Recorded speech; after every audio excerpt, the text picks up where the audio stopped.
All right. Hello, everyone. It's Heather again. Today I'm going to be reading Chapter 4 of my novel.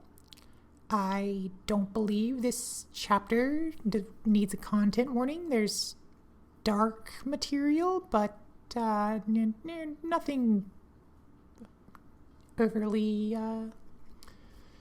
terrible. So, let's get right into it. Chapter 4, No Help. What do you mean you can't spare the people? Ellie shouted, staring flabbergasted at the uniformed prairie dog behind the front desk at the police station. The prairie dog glared back at her. You got stuffing in your ears or something? I said we can't spare the members of our forensic team to run all across the country every time some kid decides to run off. Ellie clenched her teeth, trying to contain her rising temper. Maybe you didn't understand me. We have witnessed testimony that there was some altercation immediately prior to the boy's disappearance. Now, certainly, that's something you at least need to investigate. We don't have to do anything of the sort, the prairie dog retorted in an angry squeak. So some scaredy cat fox said he heard mean voices. Doesn't mean anything. This is ridiculous, Ellie snapped back. I demand to speak with your chief of police. The prairie dog sniffed contemptuously. Your funeral, he said tersely before hopping down from the desk and scurrying off to the closed door of an office in the back. Ellie glowered after him. She only turned around when she heard Jason cough softly. He was looking embarrassed, shuffling his feet and twitching the tip of his tail nervously. Maybe we should just leave, Ellie, he murmured. Huh? She looked at him incredulously. You want to just leave? We need their forensic team's help to examine the site. Why would we give up before we talk to the chief of police? Because she's my... Ellie whipped back around as a series of loud squeaks pealed out of the office. They were punctuated by an angry growl, followed by the sound of a door being slammed against its doorstop. Out of the office stalked a visibly irritated female bobcat wearing a blue uniform top. A holster belt carrying a handgun and a can of pepper spray was looped jauntily about her waist. Despite herself, Ellie started to feel rather nervous at the sight of the bobcat. She was a full head taller than Jason, who was already a head and a half taller than herself, not including ears, and she was wrathfully flexing her razor-sharp black claws. However, to Ellie's surprise, when the bobcat reached the front of the station, she looked right over her and scowled at Jason. Jason Brown, she growled. I should have known you would be the one stirring up trouble. Didn't you get enough of that at the academy? Jason gave an uncomfortable laugh before responding diffidently. Well, you see, we're just concerned about our client's son, and we thought... Frustrated, Ellie cut in. We're wondering what in Tartarus has your forensic team so damn busy they can't investigate a missing child. The bobcat looked at Ellie with a tinge of surprise, as if she had just noticed her. Then she smirked, looking back to Jason. You certainly do have a type, don't you, Jason? She taunted. Jason didn't respond, but just averted his eyes from both of them, looking around the station as if for a quick escape or a place to hide. Incensed by the bobcat's refusal to address her, Ellie interjected again. I'm sure Jason's preferences in women are all very amusing, she fumed, but cut the fucking bullshit and tell us why you won't help us find this missing teenager. The bobcat turned to sneer at Ellie. I don't need to explain my decisions to you, Miss Mustachio. The mustache thing again? Ellie clenched her fists. She needed to remain calm. Overreacting like she had this morning wouldn't help matters. Spending the night in a cell while Jason tried to scrape together bail wouldn't find Danny any faster. She took a deep breath. 10, 9, 8, 7. The bobcat continued to leer at her. What's the matter? Cat got your tongue? She taunted. Did you run out of suggestions for how I do my job? Or did that little brain of yours just realize who you're talking to? Minus 13, minus 14, minus 15. Ellie's fists were clenched so hard that her arms started shaking. The bobcat's face momentarily lit up with amusement. Oh, you're really mad now, aren't you? Reverting to her dangerous leer, she continued. Well then, why don't you do something about it, Bunny? It's been a while since I had to subdue a criminal, but I doubt you'd be enough trouble for me to have any fun with it, eh? She finished her taunt by flicking Ellie on the nose. Fuck this cat. Boiling with rage, Ellie was about to spring on the bobcat. Size, claws, pepper spray, gun, and criminal charges be damned, when Jason quickly stepped in front of her. Please, Lily, can you at least give us an explanation for why you won't help us investigate this case? That's Officer Scholes to you, Inspector, she rejoined mockingly. Listen, I'm only going to explain this to you one more time. All you have is a bunch of vague bullshit. Someone heard angry voices near where they thought the rabbit was. And now you want me to send my forensic team to turn over every leaf in these woods looking for evidence that something happened when the kid might be off fucking his girlfriend under a bridge. My officers have better things to do. If I had a 100-member forensic team, maybe we could investigate every non-incident, but I don't, and that's that. Jason nodded. Okay, thanks for your time. He turned around, still between Ellie and Officer Scholes, and started walking toward the door. Ellie was forced along in front of him, but once they passed through the door, she shoved her head back through to abrade the bobcat one more time. This goes way beyond obstinacy, she yelled. This is negligence, and I will be contacting City Council about this. Officer Scholes sneered back at Ellie. Have fun with that, she retorted. Ellie slammed the door and stalked back to the car after Jason. Entering the car, she slammed the door and slumped in the driver's seat. Well, that was a colossal waste of time, she grumbled. I can't believe those assholes wouldn't help us. She glanced irritatedly at the setting sun. And now it will be dark before we can get back over there. No forensic team, and in the dark, we're more likely to destroy vital evidence, stumbling around, than to find anything. Jason sighed despondently. If only I had the sense to wait in the car, things might have been gone differently. Ellie shot him a surprised glance. Huh? How would that have helped? If you hadn't been there, I'd probably be bleeding in a cell right now. I was within an inch of giving that snide cat what she deserved. Jason went on apologetically. But if I hadn't been there, she might have been a bit less belligerent. We have a history. She was always obstinate, but she could at least be civil. Still a bit confused by his implications, Ellie replied, I gathered that you knew each other, but what? Hurriedly. We were dating before I dropped out of the police academy, he admitted. Flabbergasted, Ellie almost yelped. But what? You dated that condescending jerk? Like I said, she could be civil. But that still doesn't explain anything, Ellie objected. Just because you had a bad breakup or something, she shouldn't be looking to start a fight. And that had to be years ago anyway. It wasn't the breakup, or rather, the breakup was a result of the same issue. She was extremely disappointed when I dropped out, and she thinks my becoming a private inspector instead is a joke. We were going to join the same department, work as a team, but after what happened at the academy, I couldn't stay. She's never forgiven me for giving up on what was supposed to be our shared dream.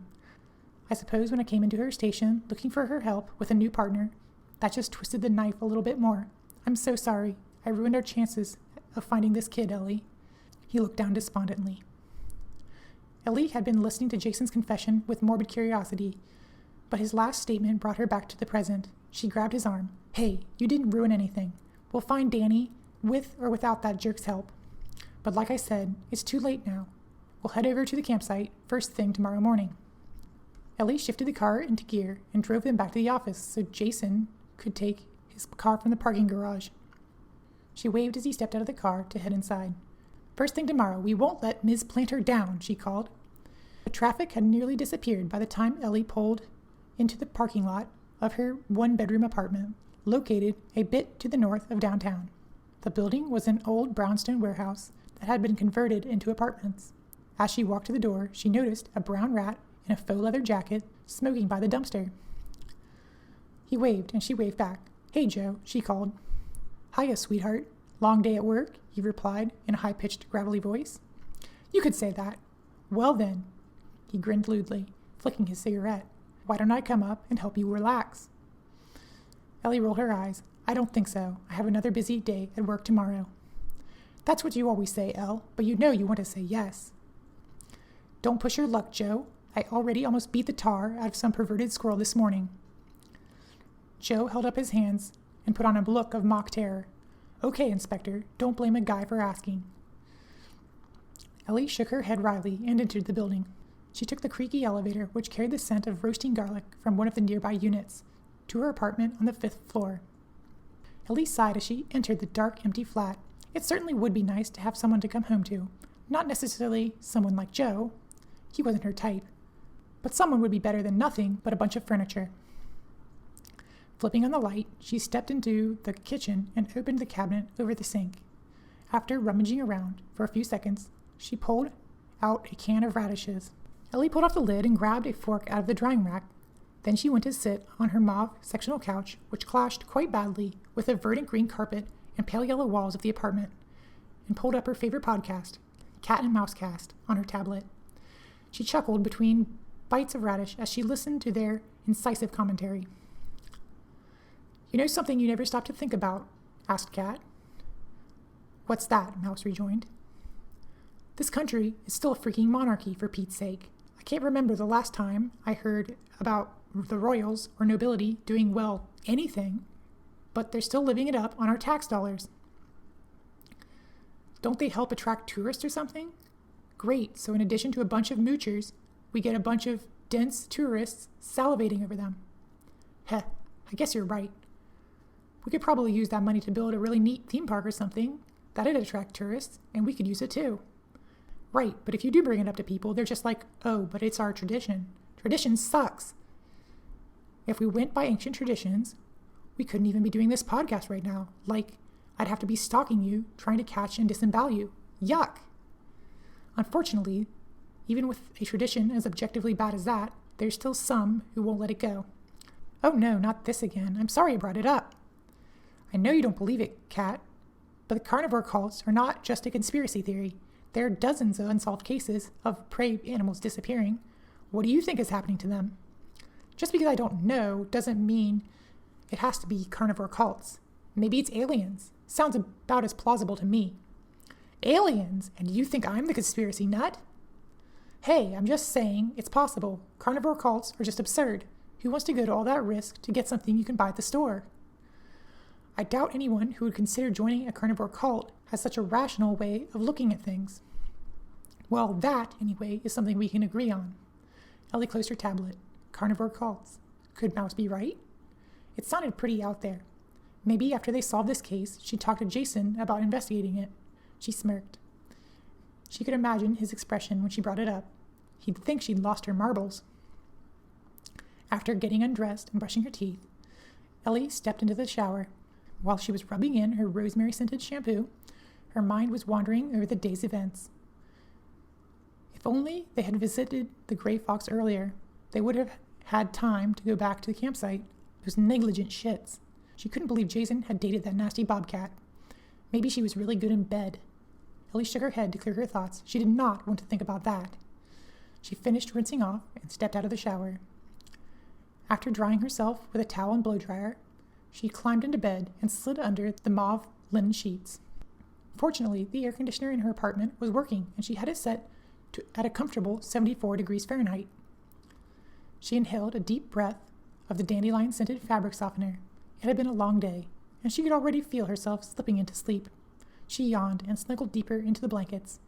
The image of Jason gripping the seat during their drive, his sea-green eyes, the size of saucers, floated through her mind. She smiled. Silly kitty.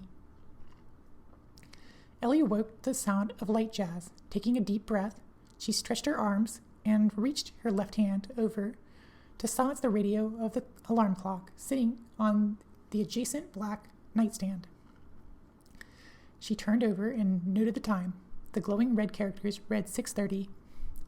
She pushed down the sheets and pulled herself into a sitting position before thrusting her legs over the side of the bed and hopping out.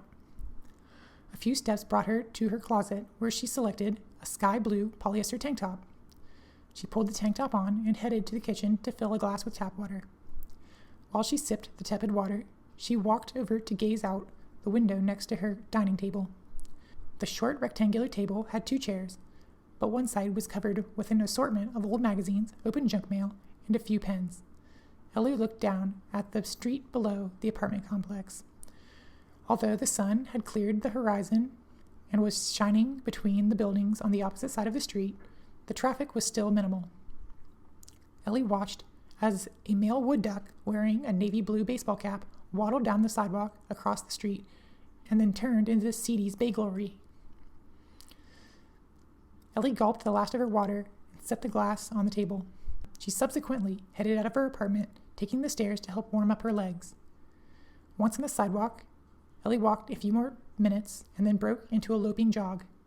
The outdoor temperature was already fairly warm, promising another miserably hot day in the stuffy office. Fortunately, we shouldn't be spending much time there today. Ellie took a circuitous route around the old warehouse district, passing a number of small shops and restaurants that were just opening.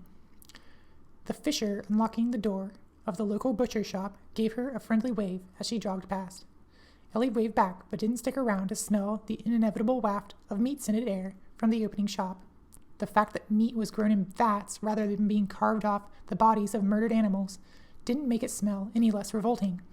However, she did pause when she smelled the aroma of rhubarb turnovers drifting out of Sarah's Sweets bakery. As she stepped through the door, the aproned hedgehog behind the counter greeted her cordially. "Good morning, hun. What can I get ya?" "Good morning. I'd like one of your rhubarb turnovers, please." "Excellent choice. Would you like one with or without mealworms, hun?" Without, please." The hedgehog retrieved the turnover with a piece of tissue paper and handed it to Ellie.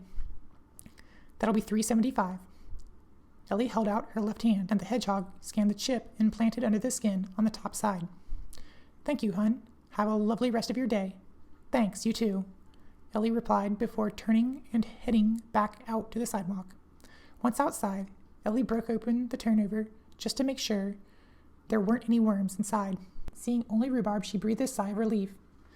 Besides it being disgusting, Ellie had other problems with the consumption of insects. While she knew they couldn't talk, it seemed to her that they could still feel pain. She shuddered at the thought of the hapless worms being baked alive in the turnovers. Nibbling her worm-free turnover, she walked the last few blocks back to her apartment. She returned home at 7:15. Stepping into the bathroom, Ellie peeled off her jogging shirt and tossed it in the hamper before jumping into the shower to cool down after her jog. After drying off, she smoothed down her fur with a soft brush, brushed her teeth, and then went back to her bedroom to get dressed. She selected a pale green sleeveless blouse, similar to the white one she had worn yesterday, and put it on, leaving the top 3 buttons undone. She glanced at the clock, 7:41.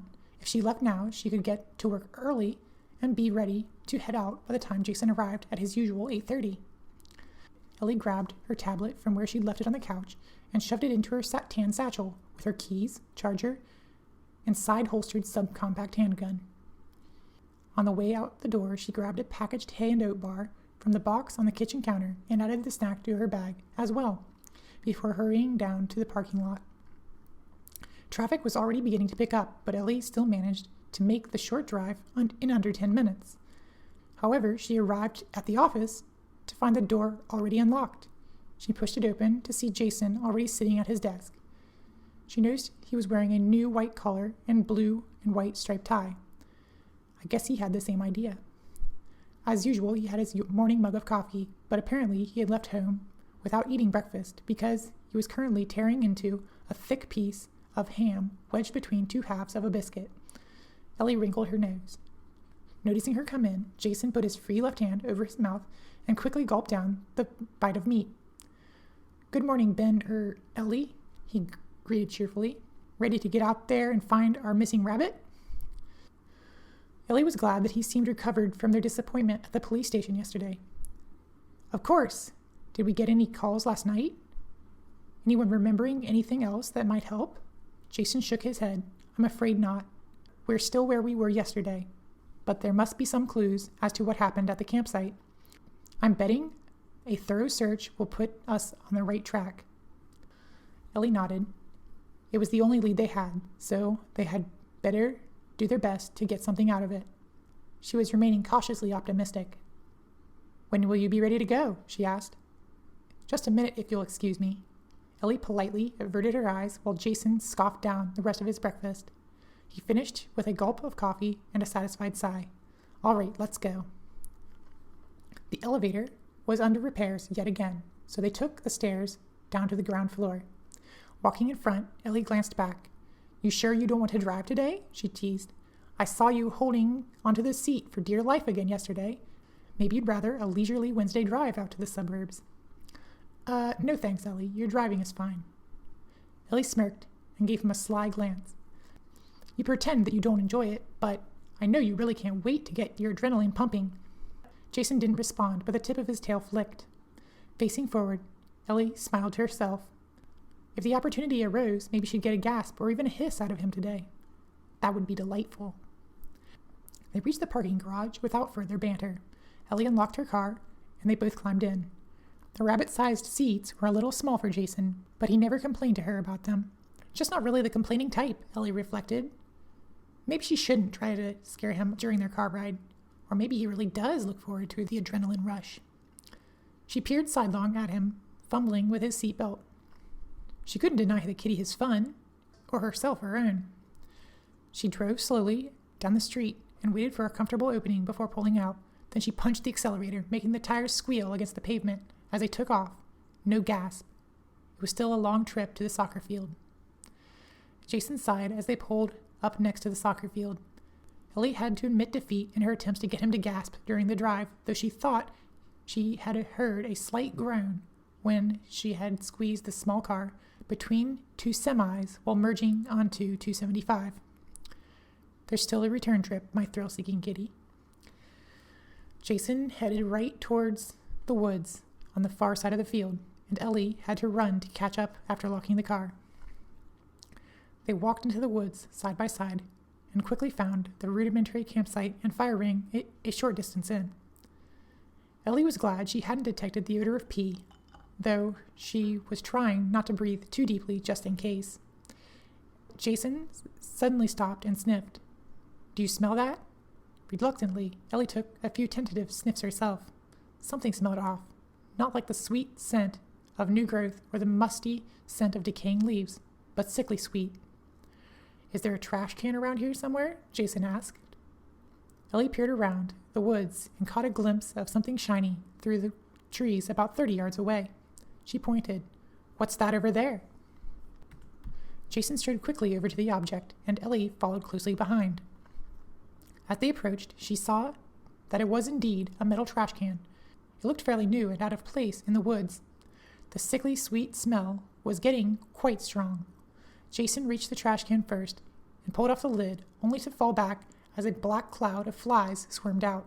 He gagged, putting a hand over his face. I wouldn't get too close if I were you, Ellie. Some bounder has thrown away a load of meat and left it to rot where anyone might stumble upon it.